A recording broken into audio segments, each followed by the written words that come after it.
ఎన్నికల ప్రచార చిత్రాలుగా చాలా సినిమాలు నేరుగా థియేటర్స్ లో విడుదలయ్యాయి. అయితే ఇందులో ఒక్క సినిమా కూడా ప్రేక్షకుల దృష్టిని ఆకర్షించలేదు, చర్చించుకునేలా చేయలేదు. కానీ నేరుగా ఆన్లైన్ లో విడుదలైన వివేకం సినిమా మాత్రం సంచలనం సృష్టించింది.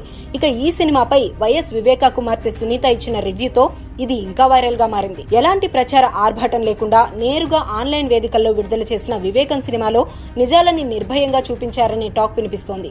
ఈ సినిమాని నెటిజన్స్ విపరీతంగా చూస్తున్నారు. ఇందులో కంటెంట్ వైరల్ అయింది. ఈ సినిమా దెబ్బకి భయపడిన జగన్ సర్కార్ లింకులను తీయించే ప్రయత్నం చేసింది. కానీ వారి ప్రయత్నం ఫలించలేదు. ఒక లింక్ తీస్తే 100 లింకులు పుట్టుకొచ్చాయి. తాజాగా వైఎస్ వివేకానందరెడ్డి కుమార్తె సునీత ఈ సినిమా గురించి స్పందించారు.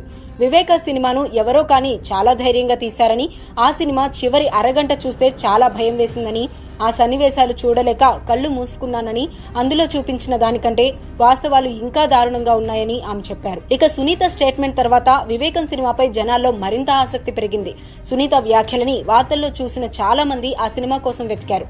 ఇంటర్నెట్ నుంచి డౌన్లోడ్ చేసి ఇంటిల్లపాది సినిమాను చూస్తున్నారు. ఇక యూట్యూబ్ తో పాటు మిగతా వేదికలపై ఉన్న లింక్స్ లోని వ్యూస్ మరింతగా పెరిగాయి. సినిమా కంటే వాస్తవాలు ఇంకా దారుణంగా ఉన్నాయని సునీత చెప్పడం చూస్తుంటే హూ కిల్డ్ బాబాయ్ ఎపిసోడ్ పై భవిష్యత్తులో ఇంకొన్ని సినిమాలు వచ్చినా ఆశ్చర్యపడాల్సిన అవసరం లేదు. ఎందుకంటే జరిగిన దారుణం అంత దుర్మార్గమైనదని తెలుస్తోంది.